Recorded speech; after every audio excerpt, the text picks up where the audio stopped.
Shalom.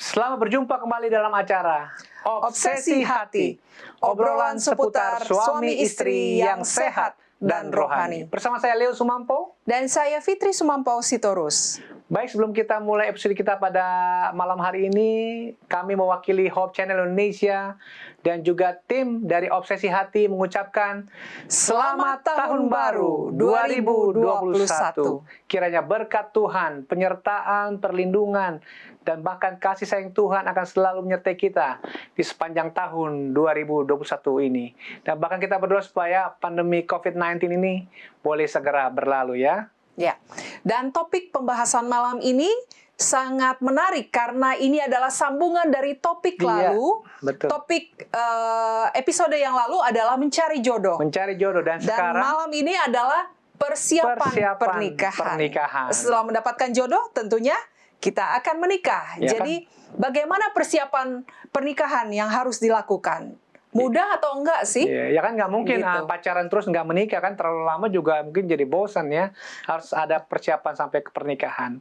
Oke. Baik. Sebelum memulai episode malam ini, kita membaca ayat tema kita yang terdapat di dalam Kejadian 2 ayat 24. Kejadian 2 ayat 24, demikian firman Tuhan. Sebab itu seorang laki-laki akan meninggalkan ayahnya dan ibunya dan bersatu dengan istrinya, sehingga keduanya menjadi satu daging. Dengan ayat ini, mari kita sama-sama tunduk kepala dan berdoa. Bapa di surga, terima kasih atas kesempatan di mana pada malam hari ini kami dapat berkumpul kembali untuk mempelajari satu topik mengenai persiapan pernikahan.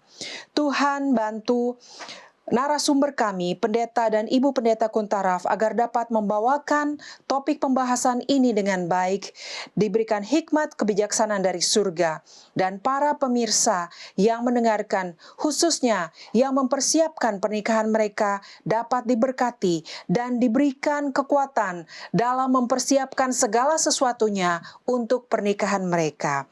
Tuhan, kami serahkan semua acara ini dapat berjalan dengan baik dan lancar. Berkati para petugas kru Hope Channel agar dapat melakukan tugas mereka dengan baik. Dan juga berkati semua peralatan yang dipakai agar semuanya dapat berjalan dengan baik dan lancar. Terima kasih Tuhan atas segala berkat-Mu. Ampuni dosa kami Tuhan, dalam nama Yesus kami berdoa. Amin. Amin. Baik, kembali diingatkan kepada para pemirsa setia Hope Channel yang ada di rumah. Apabila saudara mempunyai pertanyaan, jangan ragu-ragu untuk mengirimkan pertanyaan saudara. Untuk bisa saudara kirim ke nomor call center dari Hope Channel Indonesia, yang nomornya ada di layar kaca Anda. Ataupun juga bisa ke akun media sosial dari Hope Channel Indonesia, bisa melalui Facebook ataupun juga YouTube. Saudara tidak usah cantumkan nama saudara, cukup cantumkan lokasi di mana saudara berada. Kita akan langsung saja menyapa narasumber kita yang ada di Amerika. Shalom pendeta dan ibu pendeta. Shalom pendeta dan ibu pendeta. Selamat tahun baru. Selamat tahun baru. Selamat tahun baru. Tuhan memberkati kita. Tahun baru membawa kepastian baru. Amin, amin. Kita Doa sudah dan tidak sabar harapan nih mendengar kita. pembahasannya pendeta. Jadi silakan pendeta dan ibu pendeta untuk membawakan pembahasannya. Terima kasih. Sebagaimana telah kita ketahui bahwa inilah kelanjutan yang kita bahas pada minggu yang lalu. Kita belajar bagaimana cari jodoh. Sekarang persiapan pernikahan. Kadang-kadang kalau sudah siap, sudah cocok, ya, kemudian sekarang rindu untuk hidup bersama-sama, tetapi diperlukan persiapan. Kadang-kadang orang baru saja ketemu langsung mau menikah, ya. Dan apa yang terjadi? Terjadi berbagai macam masalah. Jadi perlunya persiapan, dan ini adalah sesuatu perkara yang sesuai dengan Alkitab. Misalnya apa yang dikatakan di dalam Kejadian 2 ayat yang ke-24. Ya, sebagaimana yang telah dibacakan oleh Fitri tadi, sebab itu seorang laki-laki akan meninggalkan ayahnya dan ibunya dan bersatu dengan istrinya, sehingga keduanya menjadi satu daging. Jadi kalau kita lihat dari sini, mulai dengan siap meninggalkan, ya, living, ya. Kemudian baru bersatu. Cleaving. Cleaving. Itu artinya dalam arti resmi dalam pernikahan, apakah catatan sipil atau gereja, sesudah itu baru menjadi satu daging. Ya, jadi jangan diganti dia punya susunan prosesnya. Harus selalu orang harus siap lebih dahulu, ya, meninggalkan orang tua, artinya sudah bisa berdiri sendiri, kemudian menikah secara resmi, barulah boleh menjadi satu daging. Satu waktu kita akan bahas mengenai masalah satu daging. Nah sekarang, ya, untuk itu kita perlu kadang-kadang menguji, ya. Kadang-kadang apakah itu cocok, dia ini adalah seorang yang kita akan nikah dan akan hidup seumur hidup, ya.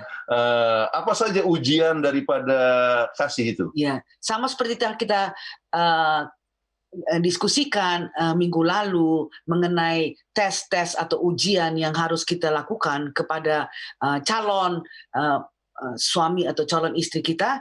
Nah, inilah kita harus lihat apakah jarak jauh itu ini couple bisa lulus nggak dari ujian tesnya. Artinya terpisah, Iya. ya, tetapi masih sayang satu sama Iya. lain. Ya, Ada jadi orang kan perpisahan, ya. out of sight, out of mind, ya. Ya. Baru berpisah sebentar, dia sudah main-main sama wanita lain lagi, sudah tidak setia. Jadi ujian jarak jauh. Jadi kemudian ujian pergaulan, bagaimana cara kita bergaul. Kadang-kadang terlalu bebas, jadi hanya oleh sebab emosi saja. Itu harus dihindarkan. Yang ketiga, Ujian waktu. Jadi harus bersabar. Ada orang begitu ketemu terus mau menikah. Nggak bisa. Kita harus kasih ada waktu, tes waktu. Kalau dalam waktu itu masih tetap setia, apakah 1 tahun atau 2 tahun, nanti kita akan bicarakan lebih lanjut.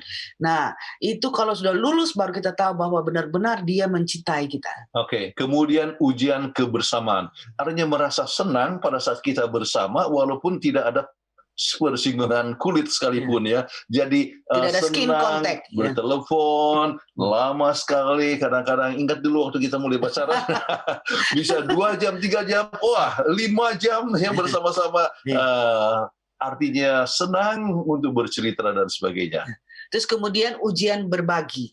Artinya yang dimaksudkan ialah Share. tidak menyimpan diri sendiri itu informasi, ya. Ada apa saja kemudian kita kasih tahu, ya. Share. Apa yang kita dengar, ya, kemudian kita sampaikan. Jadi selalu senang untuk berbagi. Itu adalah salah satu tanda bahwa seorang itu mengasihi satu sama lain. Ya, komunikasinya terbuka waktu itu. Betul. Ya. Ya. Dan itu harus diteruskan sampai waktu perkawinan. Kemudian yang keenam kita lihat ujian kerohanian. Jadi Alkitab harus menjadi satu dasar, kemudian siapa yang kita akan menikah, seorang yang sama-sama satu iman, yang boleh membawa kita hubungan lebih erat satu sama lain dengan Tuhan. Ini merupakan satu hal yang sangat penting sekali sebagai salah satu ujian daripada seorang yang kita kasihi. Kemudian ujian kesiapan. Sudah siap nggak kita? Ya, sudah siap dalam segi fisik, mental, rohani, sosial. Kadang-kadang orang umur 35 tapi belum cukup dewasa secara emosi. Ya. Itulah sebabnya kita harus betul-betul siap secara keseluruhan. Ya. Oke, nah apa yang dikatakan dalam hasil penelitian? Ya, hasil research katakan 70% dari suami yang gagal berpikir bahwa rumah tangganya akan langgeng, ya. Tetapi istri dia 46% memikirkan demikian. Jadi kalau begitu, suami sering lebih optimis bahwa dia akan berhasil ini rumah tangga. Tetapi ternyata ya akhirnya ada masalah, ya gagal rumah tangganya. Kalau wanita tidak terlampau optimis, ya hanya 46% saja bahwa mungkin akan gagal dan ternyata memang gagal. Jadi kelihatan bahwa ternyata ini adalah satu perkara yang kita lihat bahwa apa yang kita pikirkan tidak selamanya itu bisa terjadi. Kita pikir, oh pasti ini akan langgeng, tetapi tidak selamanya demikian. Kemudian ada hal yang harus dihindarkan dalam masa persiapan pernikahan. Ya, ada itu kalau kita bisa lihat waktu masa pacaran itu terlalu memiliki, dia posesif. Posesif, Ya. over Posesif, ya. Ya. Jadi kemana-mana pun jalan selalu berduaan aja. Padahal kita lagi dalam pesta, dalam gabungan, ya. Ini berdua-duaan aja seperti betul-betul dia hanya mau memiliki ini pacarnya, nggak Dan boleh. tidak boleh dia punya Ya. pacar itu pergi ke tempat yang Tempat lain. lain. Tidak boleh bicara dengan orang lain. Jadi Ya. hanya dengan itu saja. Wah, itu adalah satu perkara yang bisa menimbulkan berbagai macam masalah. Kesulitan di kemudian hari. Kemudian selalu merasa tidak puas. Ya. Wah, tidak puas misalnya diberikan satu hadiah, ya langsung dikatakan, saya maunya yang itu. Dia tidak rasa puas, ya. Dikasih misalnya jam tangan, kok mereknya ini nggak terkenal ini merek. ada perasaan tidak puas, ini bisa membuat suatu hubungan yang lebih renggang. Ya. Kemudian yang harus kita hindarkan dalam masa persiapan untuk pernikahan adalah orang yang terlalu temperamental. Sebentar lekas marah, sebentar lekas nangis. Ya, sebentar baik, ya, temperamental sekali, jadi tergantung nggak stabil. Ya, tidak stabil kepada keadaan. Kemudian superior, yaitu merasa bahwa dia lebih tinggi daripada, wah saya kan datang dari keluarga yang lebih baik, kemudian saya punya pendidikan yang lebih tinggi, atau saya punya gaji yang lebih tinggi. Jadi kalau ada perasaan-perasaan demikian, maka hubungan yang tadinya akan persiapan untuk menikah itu bisa makin merenggang. Ya, kemudian yang kelima kita lihat terlalu teliti, ya sampai sekelumit-kelumit pun diperhatikan, sehingga kadang-kadang menjengkelkan kepada orang yang tidak teliti. Ya. Dan mungkin perasaan genit, artinya gampang sekali untuk bergaul dengan orang lain, sementara dia masih berpacaran dengan ini, saat yang sama dia juga berpacaran dengan orang lain. Jadi ini adalah satu perkara yang kita harus berhati-hati. Kalau saja waktu masih pacaran sudah demikian, apalagi sesudah menikah. Oke. Baik. Nah, sekarang faktor maha penting dalam memilih teman hidup. Nah, apa faktor yang very important, ya, yang maha penting ini?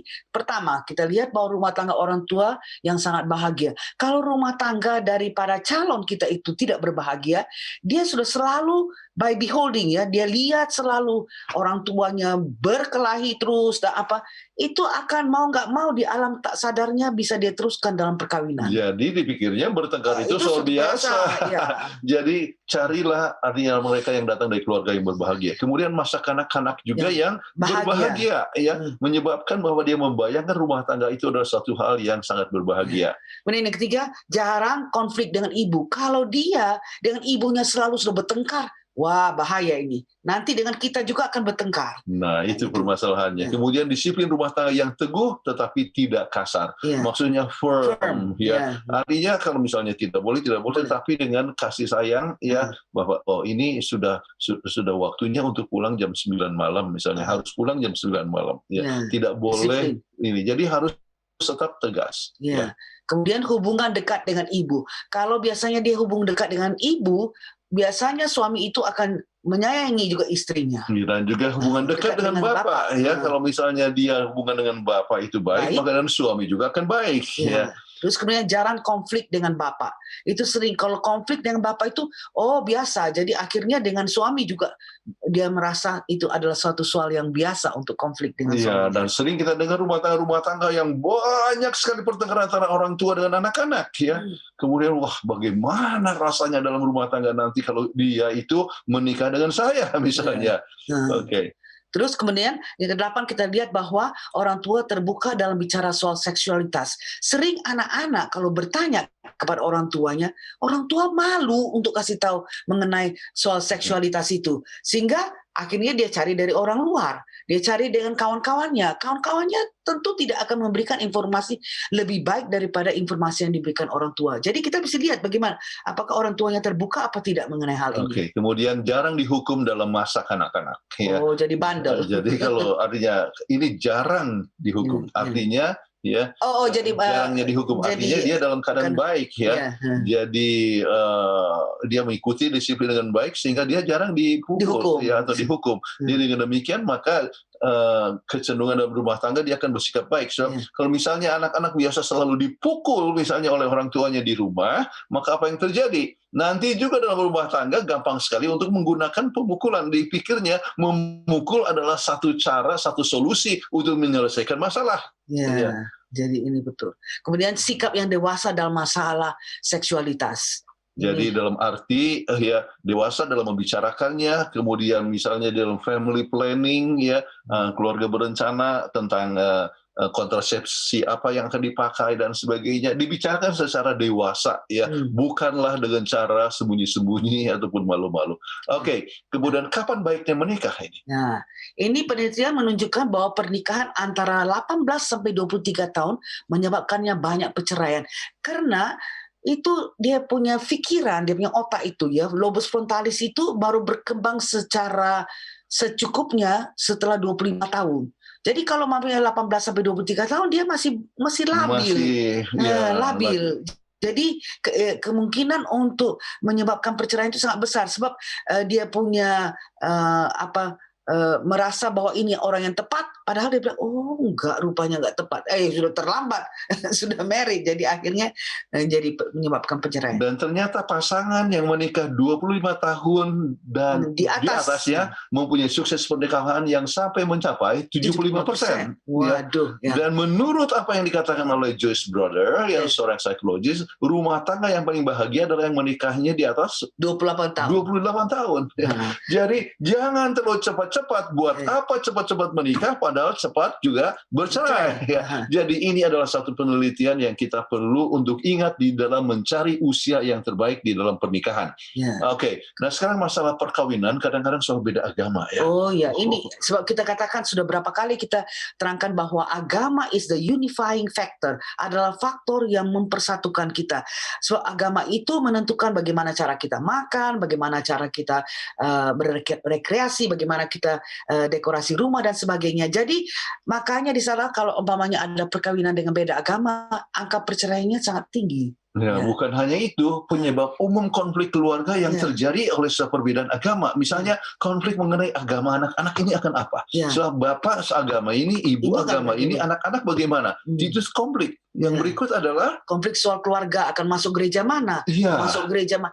Kalau sama-sama Kristen tapi Kristen yang bagaimana? Satu Kristen yang ini, satu Kristen ini, dia anak-anak pun jadi bingung. Harinya berbeda. Satu Jumat, satu hari Minggu, yang lain adalah hari Sabtu atau hari Sabat dan sebagainya. Kemudian ada juga konflik keterlibatan dalam mertua ataupun ipar yang sering menjadi satu masalah dalam rumah tangga. Ya, kemudian konflik mengenai banyak anak, tergantung kepada kepercayaan masing-masing. Ada anak yang katakan, ada agama yang katakan tidak boleh pakai kontraseptif. Itu semua adalah pemberian Tuhan. Jadi terus-teruslah ada anak, terus-terus ada anak. Ada yang anaknya sampai 14 ya di zaman modern ini. Tetapi ada yang justru artinya membatasi dengan 2 anak. Jadi itu kembali kepada masalah agama ikut memberikan pengaruh mengenai masalah cara berpikir dan sebagainya. Mengenai masalah keputusan untuk keluarga berencana dan sebagainya.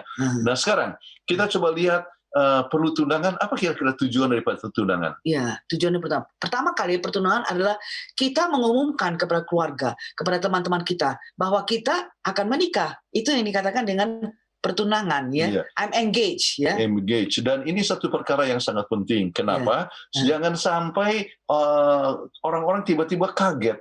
Padahal mungkin juga ada orang yang kenal kita punya pacar itu ya. Dia itu pernah punya istri. Itu lebih gawat lagi. Jadi kalau sembunyi-sembunyi tanpa pertunangan dan orang-orang tidak tahu, ini sebetulnya dia pernah punya istri ini. Jadi itu harus kita ingat, makanya perlu suatu masa pertunangan dan kesempatan untuk keluarga dan teman untuk menyesuaikan diri dengan keluarga yang akan menikah ini. Kemudian harus ada juga perencanaan untuk pernikahan. Ya, bukan saja wedding tapi juga marriage ya. Jadi harus ada perencanaan untuk pesta perkawinan dan juga perkawinan mereka tersendiri. Dan untuk itu diperlukan waktu. Misalnya persiapan untuk pemberkatan gereja saja memerlukan 6 bulan kan? Dia harus di mana gereja yang dia harus pakai, apa pendeta yang harus diberkati, berapa bridesmaid, apa semua itu memerlukan waktu. Dan juga dia punya acara, program, konsultasi, yaitu premarital counseling ya. Yaitu counseling pranikah ya, itu diperlukan 3-4 bulan ya. Selalu kami biasa memberikan kegiatan ini, itu memerlukan suatu waktu untuk menyiapkan rumah tangga itu atau calon rumah tangga betul-betul berbahagia. Kemudian perencanaan apa saja yang harus dibuat dalam masa pertunangan? Jadi kita perlu planning ya. Jadi planning apa yang kita perlu? Pertama kali tentu kita perlu tanggal pernikahan. Sebab dengan adanya tanggal pernikahan, tengok apakah ada tempat untuk pesta dan sebagainya. Itu banyak pertimbangannya. Iya, banyak orang cari hari baik ya. Tetapi sebetulnya yang dimaksudkan ialah sesuatu hari yang bisa disetujui oleh kedua keluarga, kedua pihak, dan juga adanya tempat ya. Waktu kami mau coba menikah ya, itu kapan ya, 42 tahun yang lalu.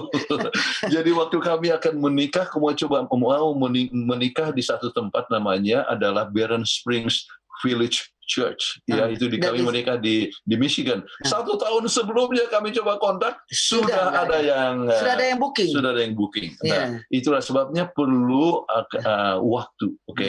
Ya. Kemudian siapa yang pendeta yang memberkati? Ya. Dan diperlukan 3-4 bulan untuk penyuluhan pernikahan. Ya. Ya. Ini penting. Sering sekali orang tidak menggunakan premarital counseling sehingga adjustment mereka itu sangat susah. Tapi dengan premarital counseling, maka counselor itu akan dapat menuntun mereka untuk mempunyai persesuaian yang lebih mudah. Kemudian mereka akan mengambil bagian di acara pemberkatan gereja, siapa saja. Ini kebetulan istri Kathleen selalu menjadi wedding coordinator. Jadi harus tahu siapa yang jadi Bible boy, siapa yang jadi bridesmaid, best man, flower girls-nya dan sebagainya. Jadi itu siapa yang menyanyi, siapa yang berkhotbah, itu semua akan harus diperkirakan bersama-sama dan dibicarakan oleh pasangan bersama-sama. Kemudian lagu apa yang akan dipakai dan sebagainya, banyak sekali macam lagu-lagu dan itu harus disetujui bersama-sama. Kemudian tempat resepsi, acaranya di tempat resepsi bagaimana, partisipannya siapa, kemudian macam makanannya, itu kan sering kadang-kadang harus dibuat tasting dulu ya. Food tasting biasanya. Food tasting supaya kita tahu bahwa yang dia sajikan nanti akan bagus, yang selera dengan kita ya. Terus apakah rencana 2 tahun pertama itu, sebab bukan saja wedding, orang sering memusatkan masa pertunangan itu untuk membicarakan wedding, tapi after that apa? Dia nggak pisahkan. Jadi mesti kita plan apa yang akan bicarakan, apa dengan keuangan dan sebagainya. Jadi tinggalnya di mana, pekerjaan apa dan sebagainya, apakah sudah akan langsung punya anak dan sebagainya. Rencana 2 tahun pertama itu sangat penting sekali. Kemudian apakah rencana punya anak? Kalau berencana punya anak, berapa anak? Kapan merencanakan punya anak? Ada orang yang tidak mau mempunyai anak dulu, sebab dia orang mau adjustment. Bisa, kalau mereka masih muda, enggak apa-apa. Tapi kalau sudah 35 tahun lagi, masih mau tunggu lagi, wah, nanti susah istrinya mempunyai banyak komplikasi. Kemudian bagaimana pekerjaan istri bila punya anak? Career woman kita sudah pernah bahas mengenai masalah career woman, bukan? Jadi ini harus menjadi pertimbangan dan menjadi pembahasan dalam masa pertunangan. Dan pada masa ini dirampungkan hubungan dengan orang tua atau ipar. Ada kebiasaan tertentu di mana anak harus menampung orang tua atau saudaranya. Ini harus dirampungkan Apakah setuju? Jadi keponakan-keponakan itu tinggal bersama kita. Jadi kalau misalnya disetujui, tetapi secara idealnya sebetulnya untuk suami istri jangan punya ada gangguan yang lain supaya konsentrasi kecuali sesudah beberapa lama. Sebab istri kan menyesuaikan sama suami. Kalau suami sudah dengan mamanya dan adik-adiknya, dia kan sudah ada penyesuaian. Tapi istri ini, dia bukan menyesuaikan saja sama suaminya, dia menyesuaikan sama mamanya, menyesuaikan kepada kakaknya, adiknya, dan sebagainya. Itu sebabnya dianjurkan tinggalkan orang tua dan pergi bersatu dulu. Jadi untuk beberapa tahun permulaan daripada pernikahan ada lebih baik kalau hidup sendiri. Kemudian ini merampungkan anggaran rumah tangga. Jadi apa rencana misalnya income daripada istri berapa, income daripada suami berapa, kemudian apa yang akan dibeli pada bulan-bulan pertama dan sebagainya. Itu harus dirampungkan bersama-sama Jadi untuk anggaran jangka pendek dan juga jangka panjang. Masa pertunangan juga adalah masa untuk menguji kesetiaan. Ada lelaki yang membujuk tunangannya untuk hubungan seksual. Toh kita akan menikah. Sama sekali jangan. Sebab kalau sudah menikah, kalau sudah ada hubungan intim sebelum pernikahan, itu akan menyebabkan dia selalu berpikir nanti di hari kemudian, wah, apa yang dia buat terlambat ini sekarang, lagi ngapain dia ini sekarang. Jadi berbagai macam kecurigaan. Jadi tidak setia, tidak ada trust sama sekali. Dan menyebabkan ketidakpercayaan kepada pasangan apa yang terjadi.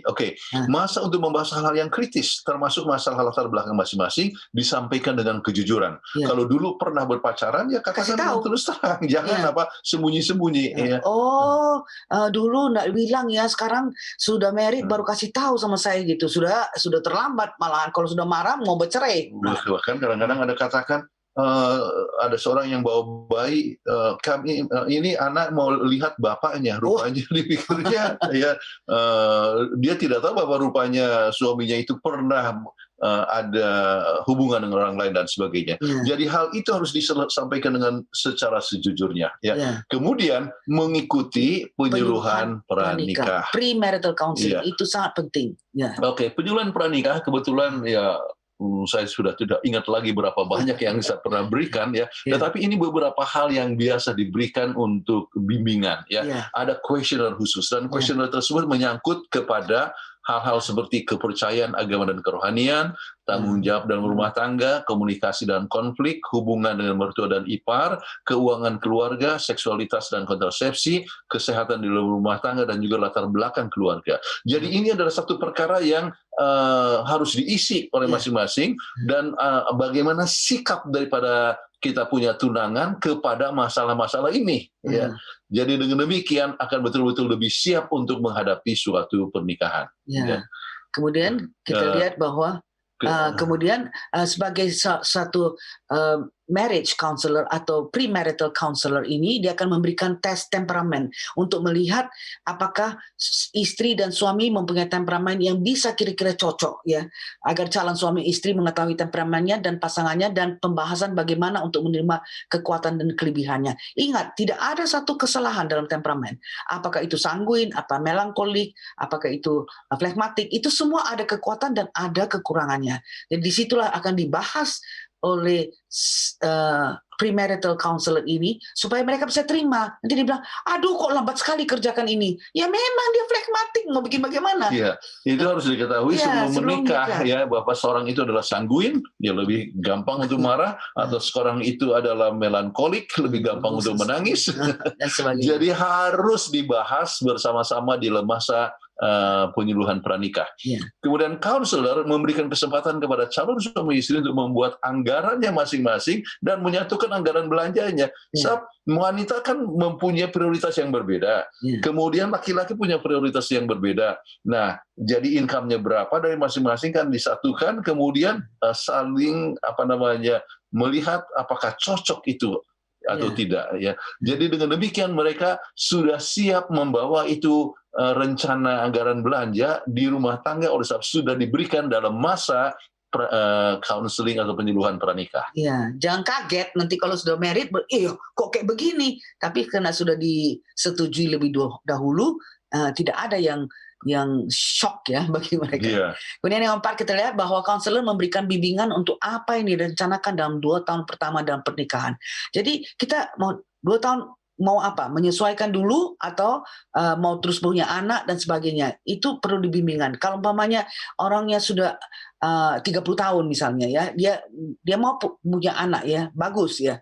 Anak lahir kan paling sedikit ya 1 tahun lebih ya, sesudah itu 31 atau terus kemudian 33. Pokoknya sebelum 35. Tapi kalau sekiranya dia sudah baru married 35, kemudian mau lagi postpone parenthood itu untuk 5 tahun lagi, wah itu akan diberikan bimbingan bagaimana itu tidak betul ya. Kemudian konselor memberikan bimbingan bagaimana caranya untuk memiliki keluarga yang berbahagia. Jadi berbagai macam tuntunan-tuntunan itu diberikan. Kemudian konselor memberikan bimbingan untuk program dan partisipan dalam acara pemberkatan di gereja, sebagaimana tadi telah kita terangkan. Ya, kemudian konselor memberikan bimbingan dan menolong proses yang dibutuhkan untuk catatan sipil dan sertifikat pernikahan dari gereja. Ya, jadi ini sangat penting sekali oleh sebab memang diperlukan sertifikat dari gereja sebelum mengurus kepada catatan sipil misalnya. Ya.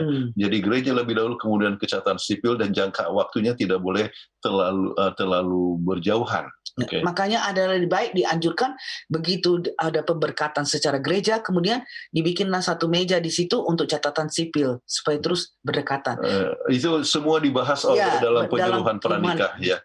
Kemudian konselor siap memberikan bimbingan apa saja yang dibutuhkan oleh calon suami istri, sebab mereka masing-masing kan orang beda needs-nya. Iya, kebutuhan berbeda dan pemikirannya berbeda. Ya, misalnya apakah perlu punya pembantu atau tidak, ya, dan sebagainya. Jadi ini semua harus dibahas bersama-sama.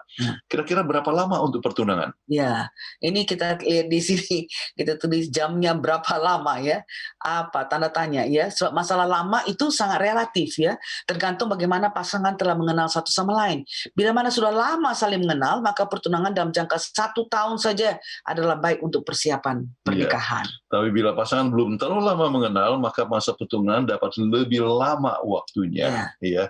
Oleh sebab mereka harus menyesuaikan diri satu dan lebih mengenal satu sama lain. Nah, bagaimana intimnya masa pertunangan? Ya, setelah pernikahan masing-masing mempunyai sistem ekonomi yang terpisah dan masing bergantung kepada orang tua. Setelah menikah sistem ini berubah sebab kita paling baik adalah mempunyai joint account. Ya, jadi jangan mempunyai account tersendiri, suami tersendiri, istri tersendiri. Itu berabe itu. Iya, sebelum pernikahan masing-masing kan bergantung secara emosi pada orang tua masing-masing. Setelah menikah akan bergantung satu sama lain. Ya. Jadi ini adalah merupakan satu hal yang harus diketahui dalam masalah keintiman satu sama lain. Terus sebelum menikah masyarakat tidak menerima bila 2 orang hidup bersama setelah menikah. Maka masyarakat terima hubungan sebagai suami istri. Sebab itulah yang normalnya. Sebagai suami istri baru bisa tinggal satu rumah. Ya, kemudian sering dalam hubungan pertunangan terlalu intim hingga menyebabkan kehamilan sebelum pernikahan. Hal ini telah menimbulkan masalah legalitas, masalah pribadi, sosial, dan kerohanian. Masalah ini dapat menimbulkan masalah sesudah pernikahan juga dalam soal kepercayaan satu sama lain. Jadi itulah sebabnya masalah keintiman di dalam masa pertunangan ini harus mengerti akan batas-batas yang harus dilalui. Oke? Nanti jadi susah. Begitupun kalau sekiranya diteruskan, ya sudah hamil diteruskan juga, itu selalu ada dalam pikirannya distrust ya. Jadi tidak percaya kepada suaminya. Atau juga suami tidak percaya kepada istrinya ya. Sebab dulu sewaktu pacaran sudah begitu bebas kita ya. Jadi itu menyebabkan berbagai macam masalah. Padahal itu adalah satu hak-hak atau ya berkat yang Tuhan berikan kepada suami dan istri yang harus dinikmati sesudah pernikahan. Baik, kemudian kita coba lihat mengenai masalah perkawinan orang Kristen harus yang bagaimana? Satu, calon suami istri yang mencintai satu sama lain. Itu jadi cinta satu sama lain, bukan dipaksakan. Keduanya bukan nafsu. Bukan nafsu. Keduanya bertindak dengan penuh rasional dan bertanggung jawab. Jadi apa yang dilakukan dia bertanggung jawab dengan apa yang artinya apa yang dia katakan dia bertanggung jawab untuk memenuhinya. Kemudian kita lihat nomor 3, semua tindakan dengan pengetahuan dan persetujuan dari masyarakat. Yang disebutkan masyarakat termasuk dalam misalnya gereja ataupun himpunan ataupun komunitas ataupun masyarakat setempat, bahwa tindakan itu sesuai dengan apa yang diketahui. Jadi artinya tidak sembunyi-sembunyi. Setiap tindakan akan sesuai dengan standar Alkitab. Ini yang paling penting. Sesuai dengan standar Alkitab sehingga kita tidak akan merasa takut. Takut ketahuan ya, takut ketahuan sebab membuat sesuatu yang deviasi daripada prinsip Alkitab. Jadi ingat kepada proses yang disebutkan tadi, living alias meninggalkan orang tua, cleaving menjadi satu artinya resmi dalam pernikahan, baru menjadi satu daging. Ya, itu menjadi satu daging, termasuk di dalamnya adalah persetubuhan. Itu baru terjadi sesudah semuanya resmi. Kemudian hubungan seks akan menyatukan hubungan mereka setelah resmi sebagai suami istri. Kemudian sekarang apa yang dilakukan waktu bulan madu? Waduh, siapa yang tidak, artinya umumnya kita sedang untuk membicarakan soal berbulan madu atau orang merindukan untuk berbulan madu ya. Baik, honeymoon harus dibuat segera setelah pesta pernikahan. Ada orang yang katakan, wah begitu langsung pesta dia langsung kerja lagi. Dia bilang, oh kita honeymoon 2 bulan lagi. Loh, apa gunanya itu? Sebab dia kan hidupnya berbeda selama ini. Jadi begitu pesta, langsung malam itu juga pergi ke honeymoon dan tidak usah kasih tahu sama orang kemana dia pergi honeymoon. Sebaiknya masa honeymoon yang berakhir 1 atau 2 minggu selama keuangan memungkinkan. Kenapa? Jangan terlalu ada yang honeymoonnya 2 hari ya. Jadi perjalanannya saja sudah jauh ya. Jadi itulah sebabnya perlu juga planning supaya sama-sama mengenal satu sama lain untuk berbagai macam hal. Kemudian rencanakan keuangan untuk honeymoon dan bergembira untuk mengeluarkannya. biasanya di sini kalau honeymoon itu laki-laki yang atur, dan dia sudah pikirkan, oh mau terbang ke Hawaii, oh mau di mana dia punya hotel dan sebagaimana apa semuanya itu adalah pengantin pria punya urusan. Tapi kita tidak tahu di Indonesia bagaimana ya. Ya, biasanya pria juga. Tetapi kembali harus gembira untuk mengeluarkannya, sebab sudah dianggarkan. Ya. Jangan waktu hotel tawar-tawar kemudian masuk hotel yang lebih kecil lah ya, dan sebagainya. Rencanakan honeymoon yang santai, Relax, artinya santai, kegiatan-kegiatan bukan hanya di kamar melulu ya, tetapi mungkin berenang bersama-sama, jalan-jalan di pantai atau dan sebagainya, dan Water menikmati ya berbagai macam kegiatan. Ya. Honeymoon haruslah jauh dari keluarga teman. Ini betul-betul. Ada kita dengar satu orang honeymoon, oh orang tuanya ikut. Orang tuanya Ya ikut. ampun. Bagaimana dia bisa mengadakan persesuaian dengan istrinya atau dengan suaminya kalau ada orang ketiga? Iya. Ya, jadi haruslah jauh dari keluarga ataupun jauh pun dari teman. Sebab itu memang rencananya adalah untuk satu penyesuaian. Iya. Oke, baik. Hal yang harus diketahui tentang bulan madu, kegiatan honeymoon harus termasuk dalam kegiatan yang mereka berdua senangi. Ya. Ya. Itu senang bersama-sama, jalan sama-sama. Ya. Ya, berenang bersama-sama. Jangan masing-masing begitu tiba di kamar, yang HP. satu langsung dengan HP atau dengan komputernya, yang satu juga dengan komputernya masing-masing. Ya. Itu adalah masa bersama-sama untuk menunjukkan kasih sayang satu sama lain. Terus kegiatan honeymoon harus termasuk kegiatan yang menumbuhkan kerohanian bersama-sama.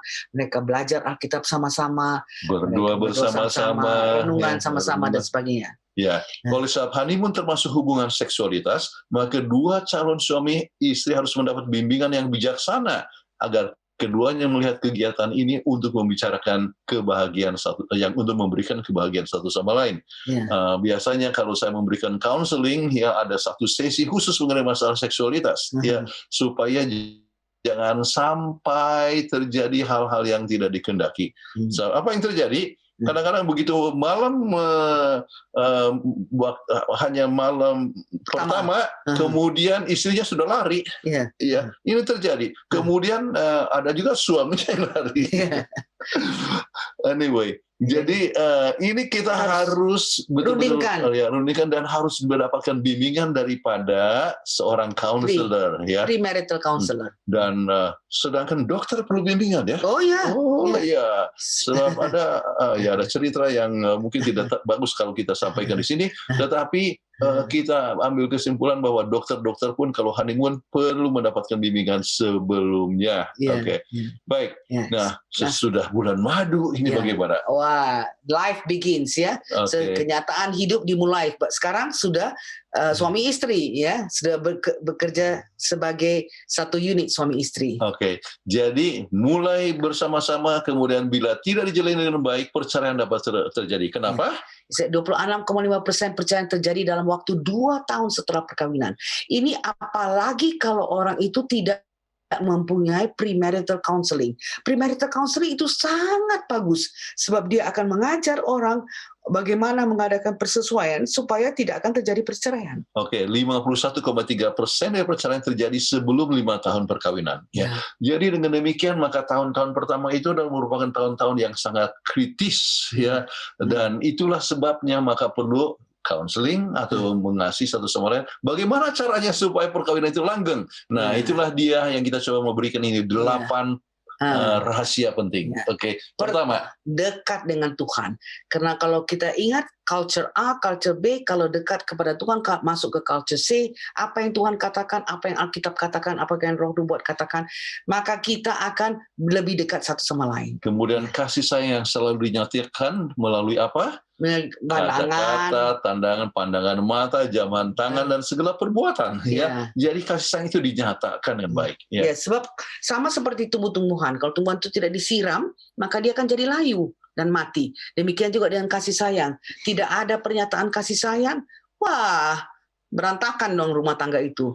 Ngomong matanya ngelotot, Oke, bicara jadi kasar. perlu artinya Kasih sayang dinyatakan. perlu dibina terus rumah tangga. Jadi komunikasi yang baik antara suami dan istri, dan kita ada buku khusus tentang komunikasi keluarga. Ya, penting sekali supaya Dan kita selalu ingat ya, apapun kalau marah pakai I statement. Saya merasa kecewa dan sebagainya. Jadi komunikasi kita lancar, biarpun kita marah, kita pun juga menyampaikan kepada pasangan kita bahwa kita marah, tetapi dengan memakai I statement. Oke, dan tidak saling menuntut. Ya, tidak dalam apa saja, tidak saling menuntut. Ya. Kalau istri belum siap masak, suami pulang, ya suami tolong bantu dong, ya.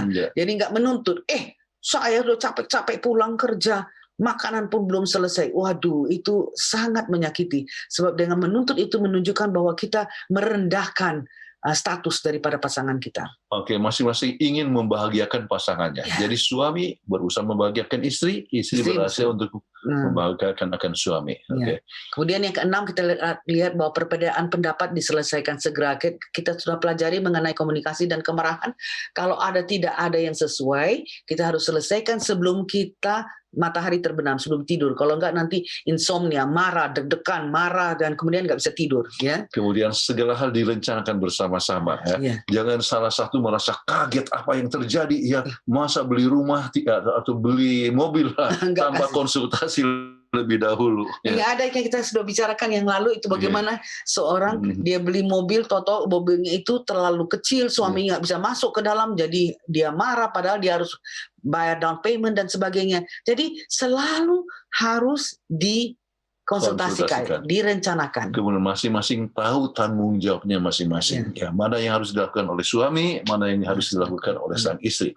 Baik. Ini semua kita sudah bahas bersama-sama. Nah, sekarang kita akan coba melihat, mungkin ada pertanyaan yang mau coba ditanyakan, ya. Bagaimana? Oke. Terima kasih banyak Pendeta dan Ibu untuk pembahasan yang sangat baik ya. Memang tidak sedikit persiapan yang dilakukan untuk pernikahan ini ya. Betul. Baik kesiapan dari masing-masing calon pengantin ataupun keluarga dan juga orang-orang yang akan terlibat di sekitarnya. Persiapan mental itu memang perlu juga ya. Betul. Karena banyak juga ada yang orang terdekat yang saya kenal sudah mendekati hari H malah batal menikah karena nggak kuat mentalnya. Ya, mungkin karena sering berantem kali ya. Jadi bahasa pada episode kali ini luar biasa. Terima kasih Pendeta dan Ibu Pendeta. Baik. Sebenarnya kalau sekiranya orang yang nggak kuat mentalnya itu, kalau dia betul-betul ikuti premarital counseling, betul. dia akan bisa terima. Betul. Saya setuju. Betul. Karena mungkin temperamennya yang berbeda, jadi bisa diberikan temperamen yang sebab setiap temperamen itu normal, nggak ada salahnya. Betul. Jadi dengan pertolongan premarital counselor itu bisa dia yang kuat dibaguskan, kalau yang nggak bagus, yang artinya weak points itu ditekan, sehingga jadinya dia kuat mentalnya menghadapi pernikahan. Betul. Jadi counseling itu sangat perlu ya. Dan untuk persiapan harus dilakukan. Baik, kami kembali mengingatkan kepada para pemirsa, bila Anda mempunyai pertanyaan seputar topik pembahasan kita, persiapan pernikahan, silakan untuk mengirimkan pertanyaan Anda ke nomor call center Hope Channel Indonesia ataupun melalui media sosialnya YouTube ataupun Facebook. Silakan mengirimkan pertanyaan-pertanyaan tersebut dan akan kami bacakan untuk dijawab oleh narasumber kami. Sebelum kita masuki sesi tanya jawab, kita akan mengikuti yang satu ini.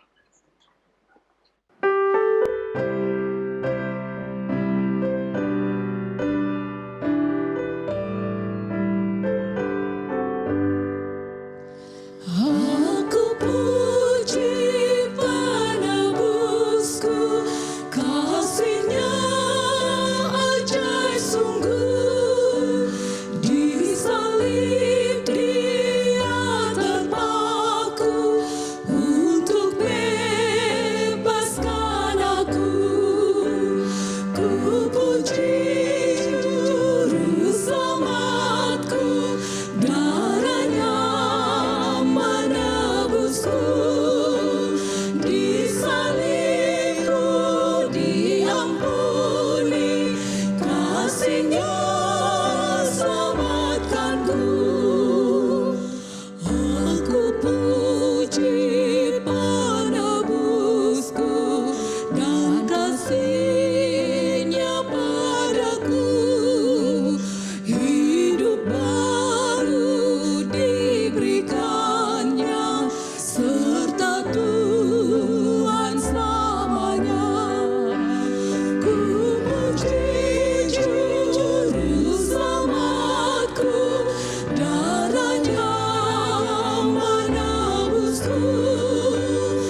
Kembali lagi dalam program Obsesi Hati. Terima kasih atas lagu pujian yang telah dibawakan. Kita akan langsung saja masuk ke dalam pertanyaan yang sudah masuk pendeta dan ibu pendeta. Pertanyaan pertama datang dari Pulau Kisar, Maluku. Wah, ini jauh ini ya. Shalom, Pak Pendeta. Kami telah berpacaran selama 4 tahun lebih, dan kini kami sudah memutuskan untuk melangkah ke pernikahan. Sebagai orang muda Kristen, apa yang menjadi persiapan inti untuk menuju pernikahan? Kami sudah berpacaran lama, tetapi ada beberapa keluarga yang selalu tidak setuju, dan itulah yang menghambat kami untuk menikah. Apa yang harus kami lakukan? Wah, kasihan juga. Silakan pendeta, ibu pendeta. Iya. Kisar ini. Pulau Kisar ya. Ini jauh sekali dari Pulau Alor atau dari Ambon sana ya. Iya. Oke. Nah, sekarang ya kalau misalnya sudah sebagai orang Kristen dan sudah berpacaran 4 tahun, persiapan apa yang harus dibuat? Dan mestinya apakah sudah bisa berdiri sendiri? Ya, apakah sudah bisa membina rumah tangga dalam ada persiapan untuk pernikahan, yaitu misalnya tempat untuk tinggal, apakah ada pekerjaan hidup, ya, kemudian beberapa poin yang sudah dibahas tadi, ya. Hanya kalau orang tua tidak setuju, harus diketahui apa yang menyebabkan sampai orang tua tidak setuju, ya. Jadi itu harus dilihat apa yang menyebabkan tidak setuju, ya. Mungkin oleh sebab pasangan, ya, atau calon pasangan Anda ini mempunyai sesuatu kelemahan, oke, yang diketahui oleh umum, ya. Maka itu harus diperhatikan dengan baik-baik, ya. Tetapi kalau misalnya itu mungkin oleh sebab dia miskin, oke, kalau misalnya itu adalah masalah status ekonomi, ya mungkin harus dijelaskan bahwa orang itu tidak selamanya miskin terus, ya, tidak selamanya miskin, tetapi ada pengembangan. Yang penting itu adalah mempunyai tujuan dan cita-cita untuk kemajuan di masa mendatang, untuk dihadapi bersama-sama, ya. Jadi orang tua, artinya ada keluarga yang tidak setuju, ya, itu harus dilihat apa sebabnya, ya. Kalau memang oleh sebab dia dulu musuhan waktu kecil, ya, kalau soal itu kan itu bukan sesuatu perkara yang akan mengganggu rumah tangga Anda sementara Anda berdua mengasihi satu sama lain, ya. Jadi yang sangat penting Anda berdua dan juga orang tua dari kedua belah pihak, kemudian dari pihak keluarga, ya, kalau misalnya ada yang tidak setuju harus dilihat apa sebabnya, soal prinsip atau tidak, ya. Kalau seandainya bukan masalah prinsip, maka saya rasa artinya masih bisa untuk dibuat suatu rekonsiliasi. Ya, sebab ingat ya, jangan berdasarkan kekayaan atau kemiskinan ya. Sebab ingat selalu roda itu berputar. Jadi orang itu kadang-kadang miskin ya, tapi dia karena giat, gigih dan rajin, kemudian dia bisa menjadi kaya di hari kemudian. Artinya mencukupi lah, mempunyai keuangan yang baik. Ya, tetapi ada orang yang dulu kaya, tetapi oleh sebab malas-malasan akhirnya dia jadi miskin. Ya. Jadi itu bukan menjadi satu faktor utama. Ya, seperti ada yang itu yang dia bilang, wah kalau saya tahu ini anak saya ini dilamar oleh calon yang menjadi presiden United States, ya, saya akan berikan, tapi karena dia miskin, orang tuanya enggak boleh terima. Jadi akhirnya dia gigit jari ya, karena anaknya sebab akhirnya jadi presiden Amerika. Itu. Jadi nggak bisa kita lihat dari status miskin itu nggak bisa. Ya, jadi ini biarlah pasangan ini mencari tahu apa sebabnya. Oke. Terima kasih banyak Pendeta dan Ibu. Pertanyaan berikutnya dari Riau. Pendeta, tadi dibahas di mana keluarga yang biasanya bertengkar, biasanya di bawah alam sadarnya akan terbawa ke keluarga baru nantinya. Jadi apakah salah kita menjalin hubungan dengan anak yang latar belakangnya broken home? Bagus ini pertanyaannya. Silakan Pendeta. Silakan Pendeta dan Ibu. Oke. Jadi ada itu yang kita berikan tadi adalah suatu ideal, satu perkara yang ideal, ya. Tetapi kita harus mengerti, ya, bahwa ada satu istilah yang biasa disebut resilience, ya, ketahanan, ya. Jadi mereka yang datang dari broken home, ya, biasa bertengkar, tetapi bisa juga oleh sebab dia erat dengan satu orang atau dua orang yang memberikan pengaruh yang positif, maka dia bisa mengekang akan hal-hal yang terjadi dan dia belajar dari pengalaman orang tuanya sehingga ia boleh menjadi sesuatu orang yang baik, ya. Jadi ini Tidak sangat mau penting. terulangi lagi. Iya, tidak mau itu terulangi lagi. Saya ambil contoh, ya. Sebetulnya seperti Yusuf, ya. Yusuf itu kan datang dari keluarga bagaimana, ya? Ya, ibunya, bapaknya punya 2 istri, oke. Kemudian bapaknya itu memanjakan dia, ya. Saudaranya selalu bertengkar bahkan menjual dia, oke. Tetapi oleh sebab dia dekat dengan orang tuanya, kemudian dia belajar untuk bergantung kepada Tuhan, maka dia masih tetap mempunyai sifat yang kita sebutkan tadi adalah resilience, ya, yaitu mempunyai daya tahan, ya, untuk menghadapi berbagai macam tantangan, pencobaan, sampai di rumah Potifar juga dia tidak jatuh, ya. Kemudian di penjara juga menjadi saksi, ya, sampai akhirnya menjadi perdana menteri, ya, daripada Mesir. Jadi itu yang dimaksudkan. Betul, oke.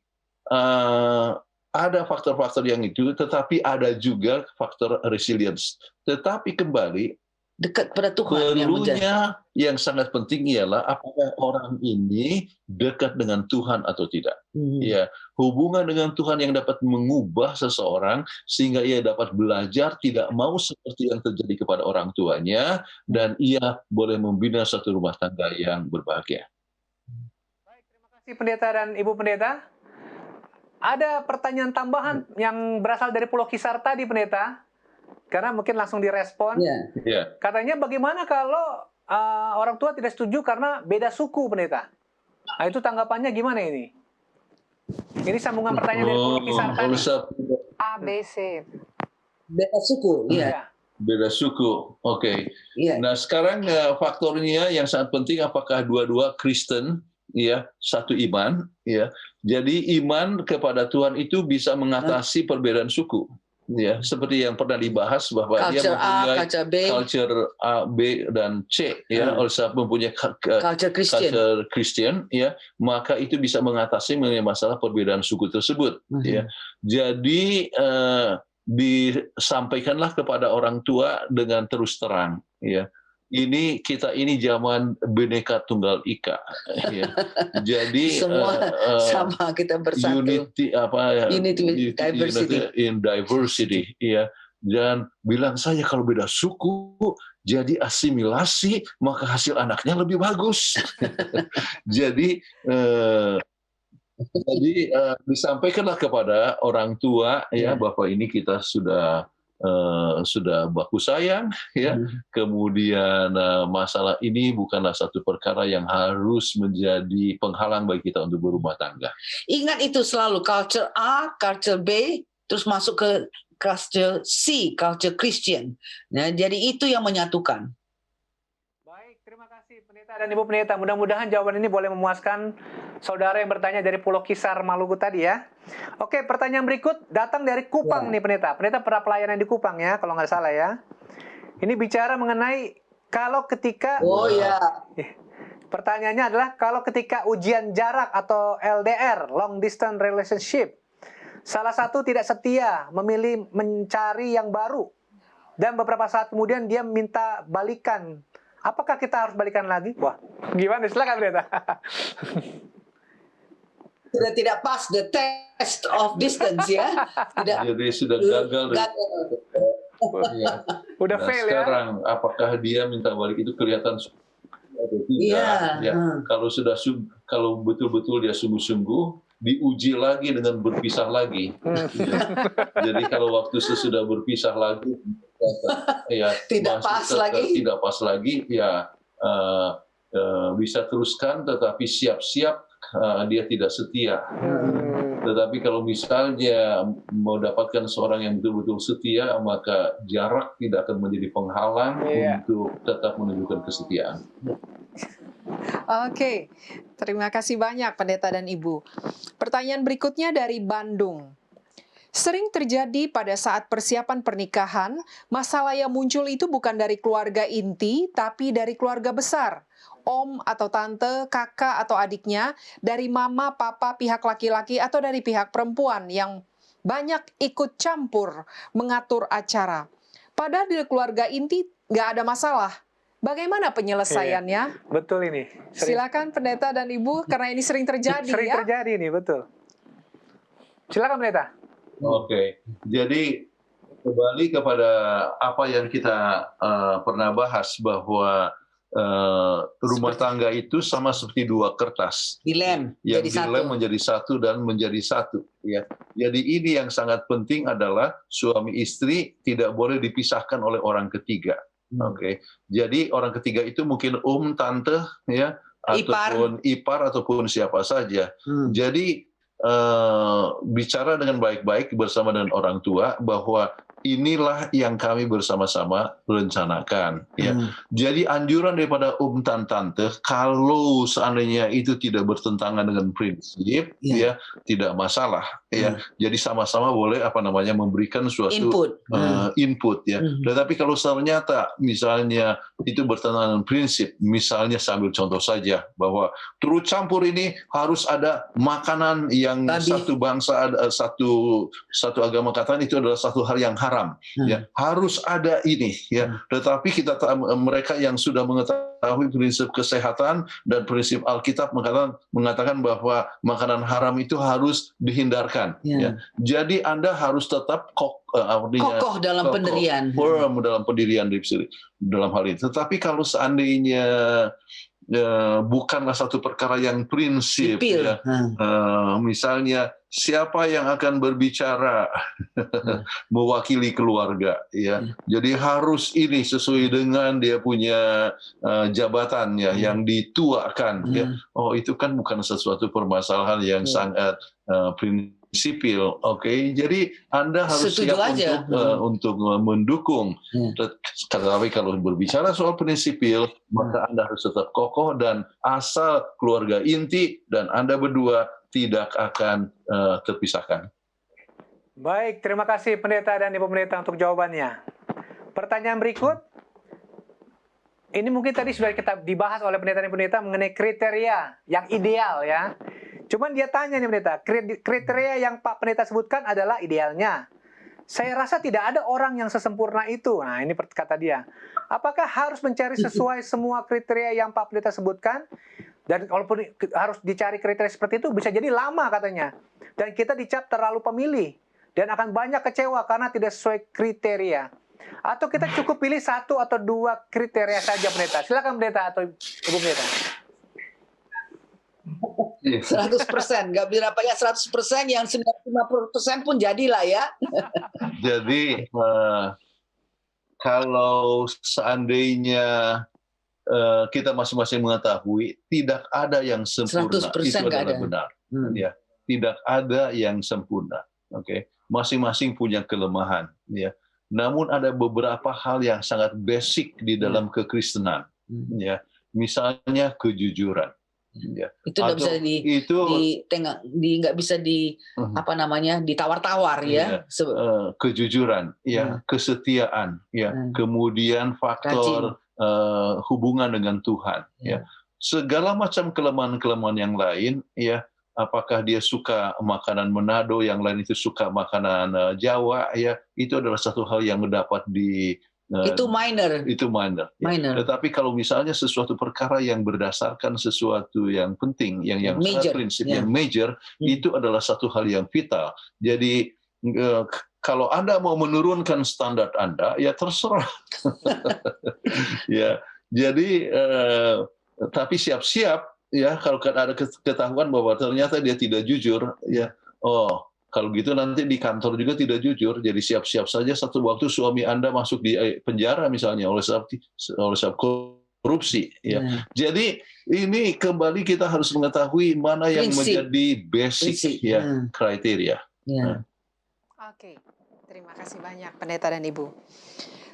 Pertanyaan berikutnya, tradisi bridesmaids, penyalaan lilin, bellboy dan lain-lain dari mana ya? apakah sesuai dengan prinsip Alkitab? Oh, ini yang biasa kalau untuk pernikahan di dalam gereja ya ini dilakukan. Silakan pendeta dan Ibu. Di dalam gereja. Baik, ini ada sesuatu perkara yang lambang-lambang tertentu yang muncul di dalam gereja, ya.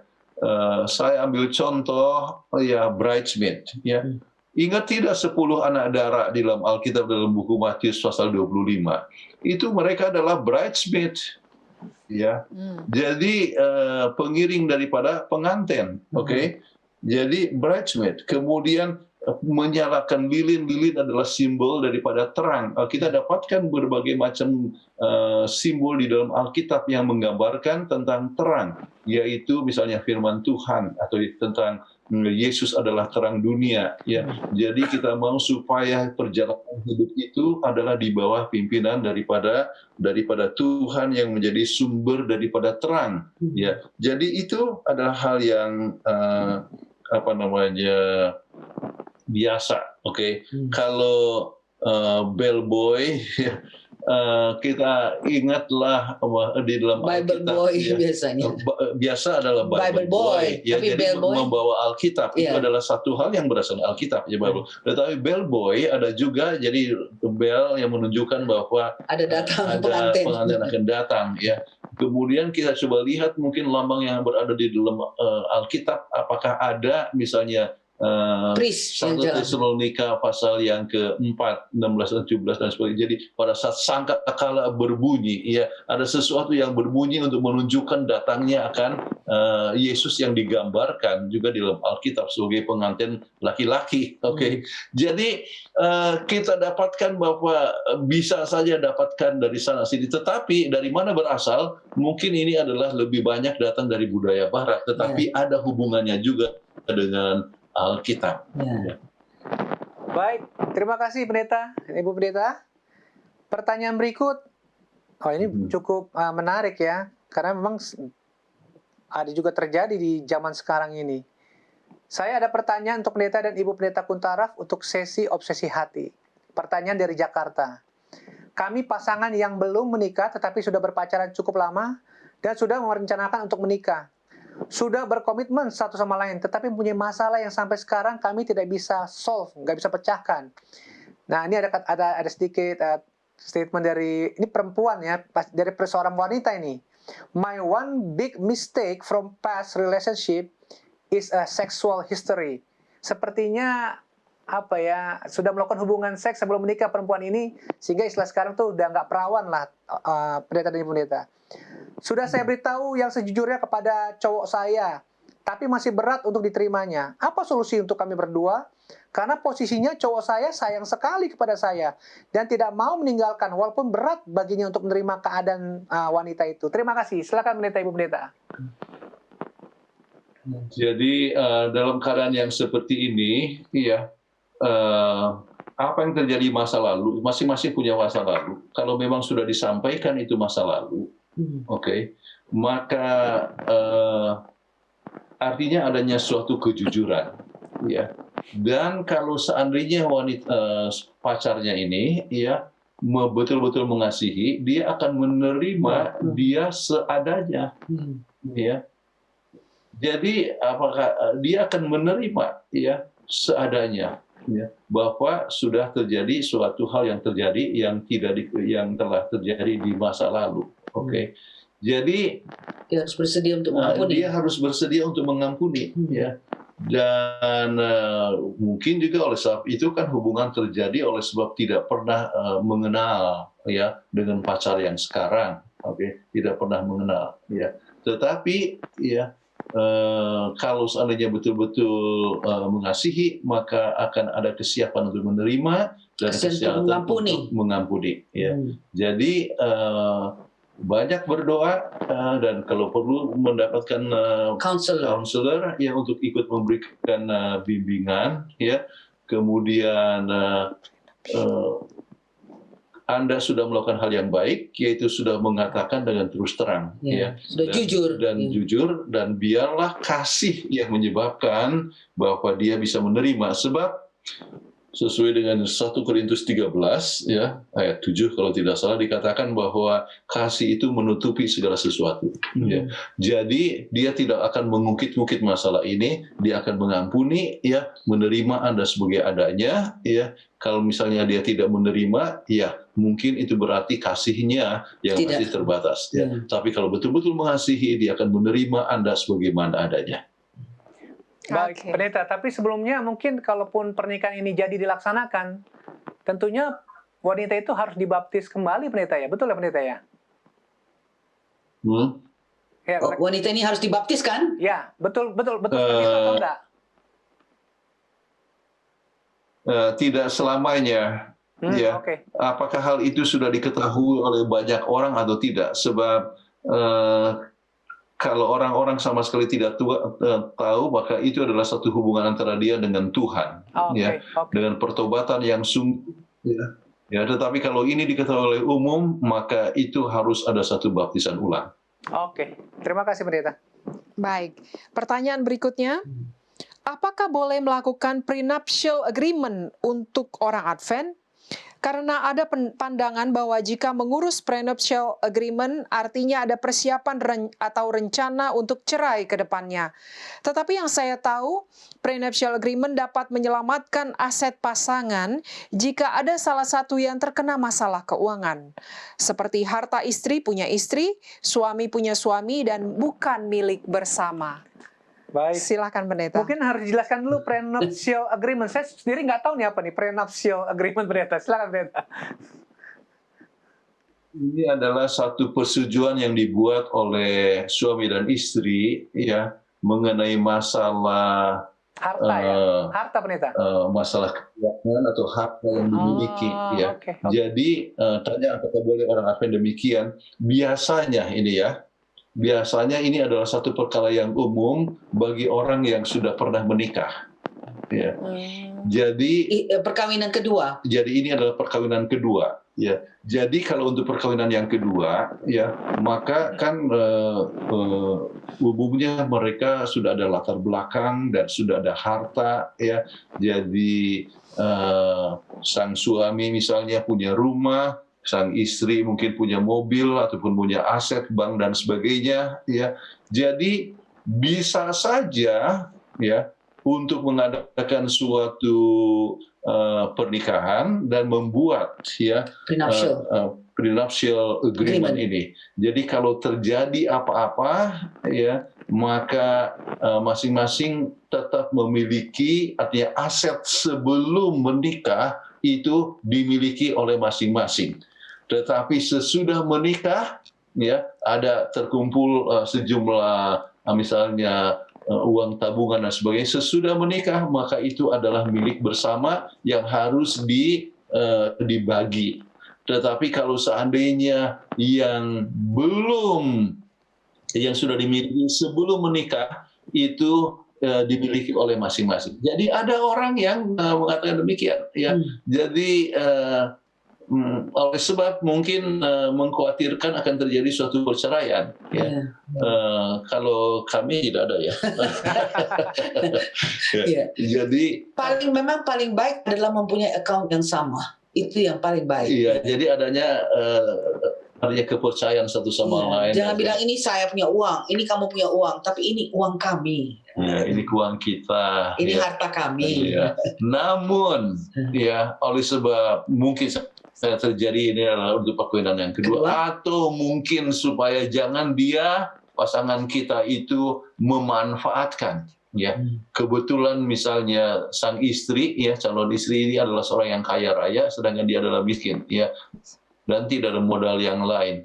Ya, jadi nanti sebab saya tahu juga ada orang yang memanfaatkan, ya, dia coba ambil, ya akhirnya dia punya tabungan semua diambil, sesudah itu dia lari dengan perempuan yang lain.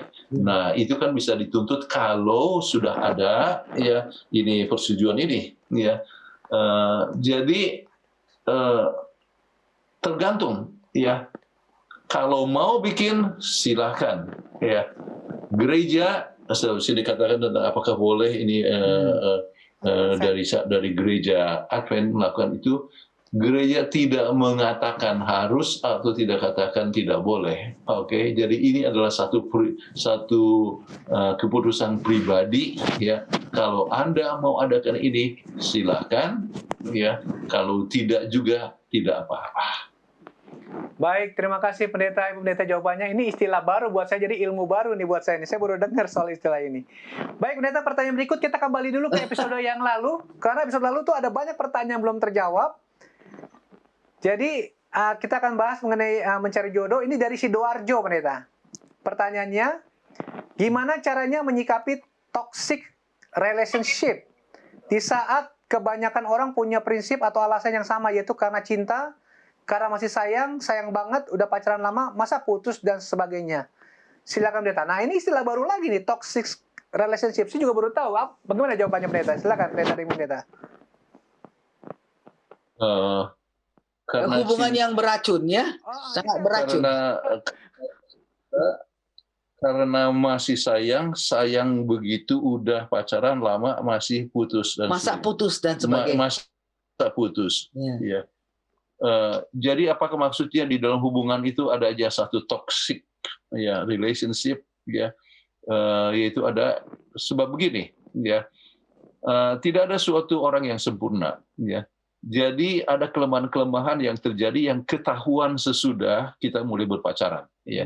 Jadi mungkin itu adalah satu hal yang bersifat toksik ya, hal yang beracun ya, tetapi mungkin adalah satu perkara yang masih dapat dimaafkan ya. Jadi itu harus dipelajari dengan cermat sekali, dengan dalam ya, apakah ini akan bisa mengganggu kebahagiaan rumah tangga atau tidak. Kemudian apakah akan adanya suatu pertobatan. Kita tidak bisa terlepas juga daripada prinsip adanya pertobatan dengan kuasa Tuhan. Ya. Jadi suatu kelemahan itu dengan kuasa Tuhan dapat dikalahkan. Ya. Temperamen yang kasar juga bisa dikalahkan kalau dengan kuasa Tuhan. Ya. Spirit control temperament. Spirit control temperament itu menurut Tim LaHaye, ada bukunya. Jadi kembali ya, tidak selama kalau memang sudah sayang akan selalu bersedia untuk menerima seadanya. Jadi sudah kelihatan dia punya berbagai macam toksik, racun, ya, berbagai macam racun. Tetapi menerima seadanya, dan itu bisa menunjukkan adanya satu kasih sayang yang sejati, menerima dia sebagaimana dia ada. Jadi dengan segala kelebihan dan kekurangannya. Ya. Jadi tidak selamanya kedapatan toksik itu langsung harus ada satu perpisahan. Oke, terima kasih untuk jawabannya. Pertanyaan berikutnya dari Palu. Kalau susah mendapatkan jodoh, apakah memungkinkan untuk hidup sendiri? Menarik ini, silakan Pendeta dan Ibu. Life of celibacy ya. Mungkin Anda mempunyai karunia rohani celibacy. Ya. Ya. Artinya karunia rohani untuk hidup sendiri supaya dapat konsentrasi kerjakan pekerjaannya. Konsentrasikan pekerjaan dengan sendirinya. Kayak Paulus. Ya, seperti Paulus, dan jadi banyak orang yang menjadi suster-suster ya, yang sendirian tinggal di biarawan oleh sebab dia mungkin tidak mendapatkan jodoh dan sebagainya. Ya. Jadi masalah masalah jodoh ini gampang-gampang susah. Kenapa saya katakan gampang-gampang susah? Ada orang yang cantik sekali, ya, tapi tidak dapat jodoh. Baik sekali, tidak dapat jodoh. Ya. Tetapi ada orang yang mungkin mukanya kurang menarik, tapi bisa sempat kawin 3 kali. Ya. Maksudnya kemudian kawin dan sebagainya. Ya. Jadi masalah jodoh ini adalah gampang-gampang sulit. Ya.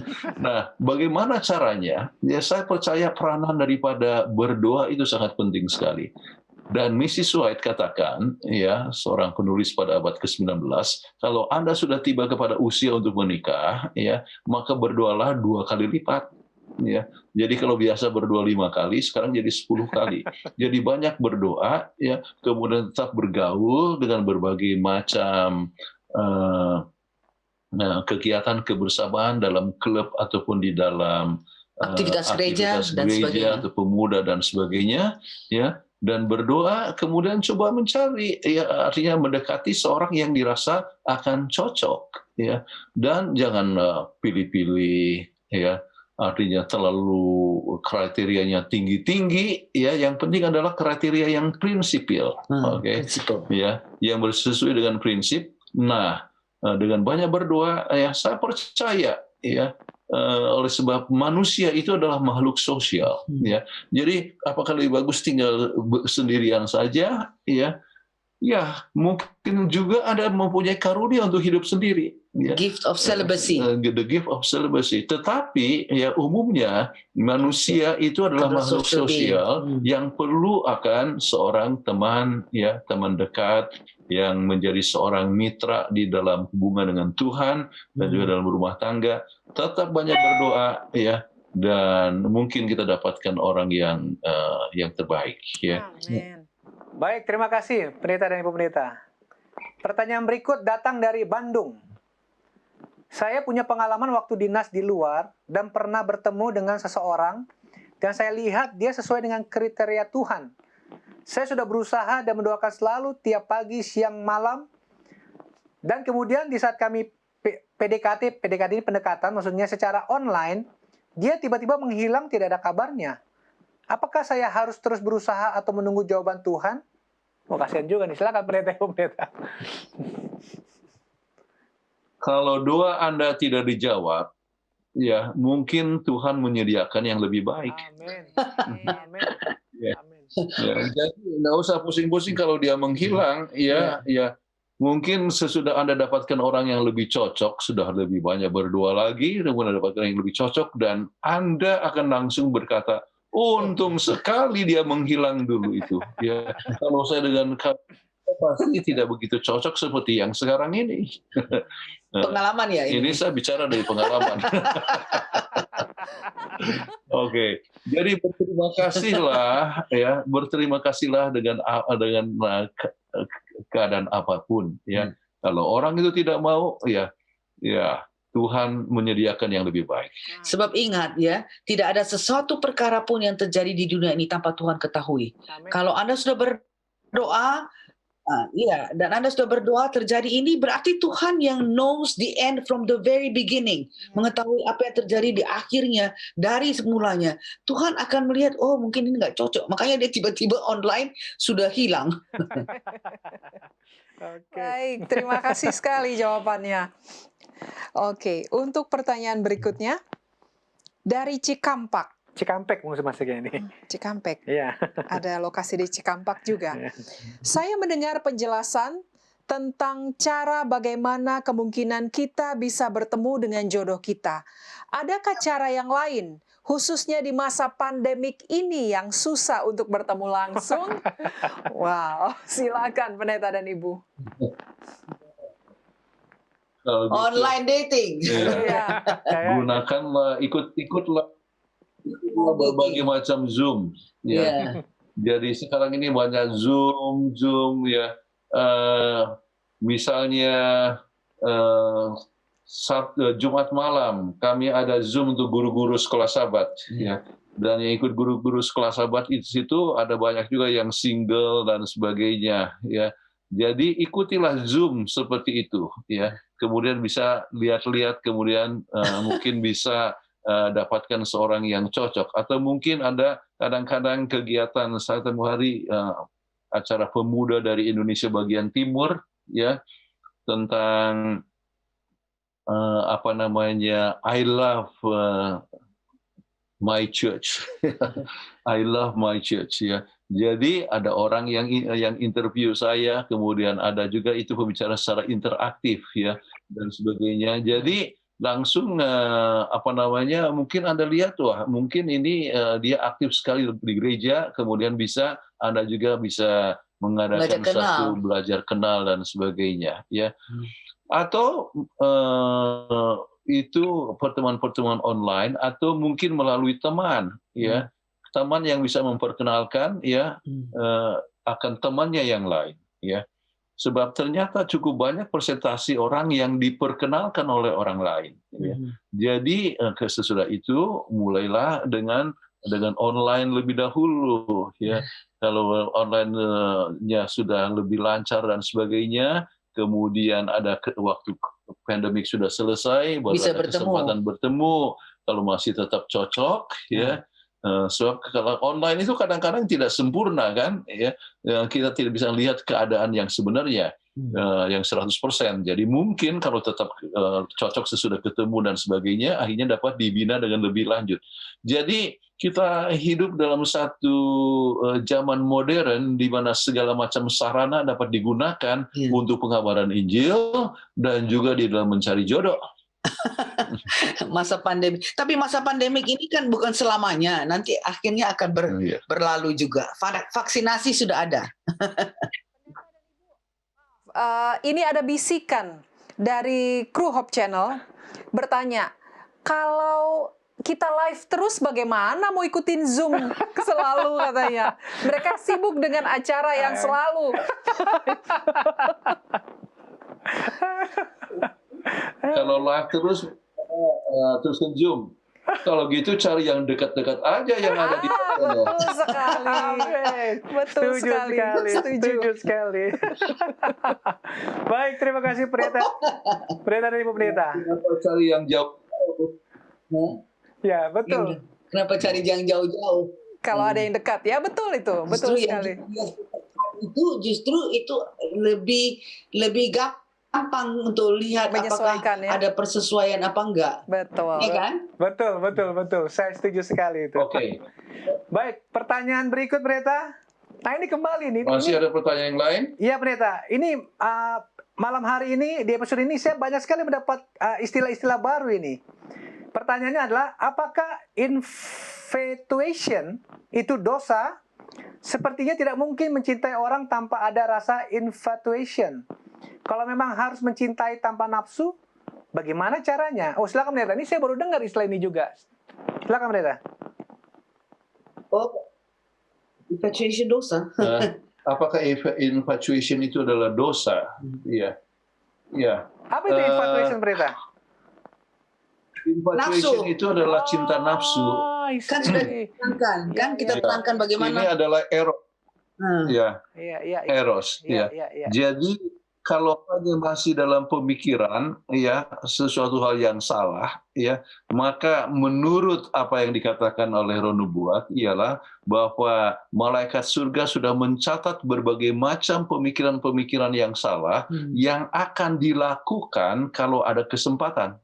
Ya. Jadi kalau misalnya infatuation kan dia seorang mempunyai nafsu, dan itulah yang dikatakan kalau kita lihat kepada buku Matius pasal 5 di khotbah di bukit itu tentang melihat kepada seseorang kemudian dia sudah ada dia punya birahi, ya itu artinya dia sudah mempunyai dosa, artinya sudah mempunyai niat yang salah, ya. Jadi kalau misalnya itu adalah satu niat yang salah, ya untuk melaksanakan dan akan dilaksanakan kalau dia itu ada kesempatan, maka itu adalah satu perkara yang salah, ya. Jadi itu sudah termasuk di dalam suatu dosa. Dan kemudian kita harus lihat bahwa ini infatuation adalah selfish, mengingat diri sendiri. Jadi di sini pertanyaannya, kalau memang harus mencintai tanpa nafsu, bagaimana caranya? Ya, pure love adalah orang yang mementingkan pasangannya, bukan mementingkan dirinya sendiri. Oke. Ini saya anjurkan kepada saudara yang bertanya, boleh mengikuti lagi seminar minggu lalu. Iya, cari jodoh itu. Sebab dua-duanya itu ada keinginan, kedua-duanya itu ada emosi. Ya. Sama kriterianya. Kriterianya itu ada beberapa persamaan, ya. Dan salah satu termasuk yaitu keinginan untuk memiliki. Ya. Tetapi bedanya kalau infatuation itu mau cepat, ya, sedangkan cinta itu yang sejati itu dia akan bersifat lambat, ya, dan dia bertahan lama. Sedangkan kalau misalnya infatuation itu sebentar, kemudian orangnya yang dihadapi, kalau misalnya cinta sejati itu hanya satu orang, infatuation itu beberapa orang. Jadi dia bisa mempunyai beberapa pacar saat yang sama. Ya. Dan infatuation itu dia tidak memikirkan kepentingan orang bersangkutan. dia mau kepentingan dia saja sendiri. Itu sudah kita bahas di minggu yang lalu ya. Atau bisa lihat aja dari obsesi hati di YouTube-nya. Cari jodoh. Baik, terima kasih pendeta dan ibu pendeta. Dan itu juga merupakan pertanyaan terakhir dan jawaban terakhir untuk malam hari ini. Oleh karena waktu kita sudah habis pendeta. Jadi kami berdoa semoga dengan pertolongan Tuhan, jawaban-jawaban yang diberikan oleh pendeta dan ibu pendeta Kuntaraf boleh menguatkan, boleh menjadi solusi bagi saudara-saudara yang bertanya. Pendeta, silakan untuk closing statement-nya untuk episode kali ini. Silakan. Oke, closing statement. Pernikahan adalah satu rencana daripada Tuhan. Tuhan merencanakan pernikahan untuk Adam dan Hawa, ya. Tetapi, ya, kita harus berhati-hati oleh sebab kadang-kadang ada pernikahan yang berakhir, ya, dengan perceraian oleh sebab kurangnya persiapan atau mungkin oleh sebab infatuation tadi, ya. Itulah sebabnya harus ada hubungan yang dekat dengan Tuhan. Ya. Itu yang paling penting. Ya. Kemudian rumah tangga yang dibentuk haruslah mempunyai kasih sayang yang tetap dinyatakan satu sama lain. Komunikasi yang baik, tidak saling menuntut, dan bisa selalu berusaha membahagiakan pasangannya. Dan kalau ada perbedaan pendapat, satu hal yang biasa, harus diselesaikan cepat.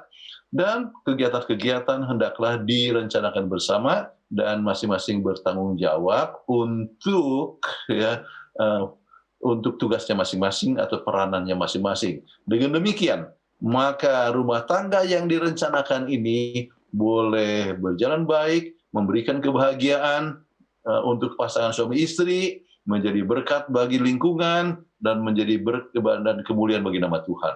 Amin. Amin. Terima kasih banyak. Kami undang Pendeta Kuntaraf untuk membawakan doa tutup. Bapa kami dalam surga, kami bersyukur oleh sebab kasih Tuhan yang menjadi bagian kami. Terima kasih kami telah belajar banyak bagaimana untuk menyiapkan rumah tangga yang berbahagia. Bila masing-masing kami boleh selalu ingat ya Tuhan, bahwa Engkaulah sumber kebahagiaan dan kepadamu saja kami dapat bergantung. Lebih dekat kami kepada Tuhan, lebih dekat satu sama lain. Bila masing-masing kami selalu ingat ya Tuhan, supaya bergantung sepenuhnya kepada Tuhan, dan kami dapat mengasihi satu sama lain, dan rumah tangga kami yang akan dibentuk boleh memberikan kemuliaan bagi nama Tuhan, menjadi surga kecil di dunia ini, dan penuh dengan bahagia, sukacita, dan juga damai sejahtera. Terima kasih Engkau telah dengar doa kami yang kami alaskan dalam nama Yesus Juru Selamat kami. Amin. Amin. Baik. Terima kasih Pendeta dan Ibu Pendeta Kuntaraf. Terima kasih banyak. Sampai berjumpa di Senin depan, episode mendatang. Episode berikut. Tuhan berkati, sehat selalu. Oke. Bye-bye. Bye-bye. Tuhan berkati. Sekedar mengingatkan kepada kita semua bahwa Hope Channel Indonesia hadir dengan siaran langsung, acara yang disiarkan langsung dari studio Hope Channel Indonesia di Jakarta setiap hari Senin sampai hari Sabat. Jadi pastikan bahwa para pemirsa tidak melewatkan acara-acara menarik yang telah dipersiapkan. Dan kami juga mengingatkan bila Anda mempunyai pertanyaan seputar kehidupan rumah tangga ataupun ada usulan topik untuk dibawakan di acara Obsesi Hati, silakan mengirimkan pertanyaan atau usulan topik Anda tersebut ke nomor call center Hope Channel Indonesia yang ada di layar kaca Anda ataupun melalui media sosialnya YouTube dan Facebook. Dan bila Anda ingin menyaksikan kembali episode Obsesi Hati sebelumnya, silakan masuk ke YouTube channel, ketikkan Obsesi Hati, dan di sana Anda dapat memilih episode apa yang Anda akan saksikan. Baik, demikian acara kita pada episode kali ini. Kami mengucapkan banyak terima kasih kepada para pemirsa setia Hope Channel Indonesia, khususnya pemirsa dari Obsesi Hati yang selalu menyaksikan episode-episode yang kami tayangkan, khususnya pada malam hari ini. Dan tentunya terima kasih banyak kepada Pendeta dan Ibu Pendeta Kuntaraf untuk pembahasannya sebagai narasumber kita di acara Obsesi Hati. Dan terlebih juga kami mengucapkan banyak terima kasih kepada seluruh kru Hope Channel Indonesia yang telah bekerja keras untuk bisa mewujudkan program ini dapat berjalan dengan baik dari awal hingga akhirnya. Akhir kata, saya Leo Sumampo. Dan saya Fitri Sumampo Sitorus. Tuhan memberkati kita.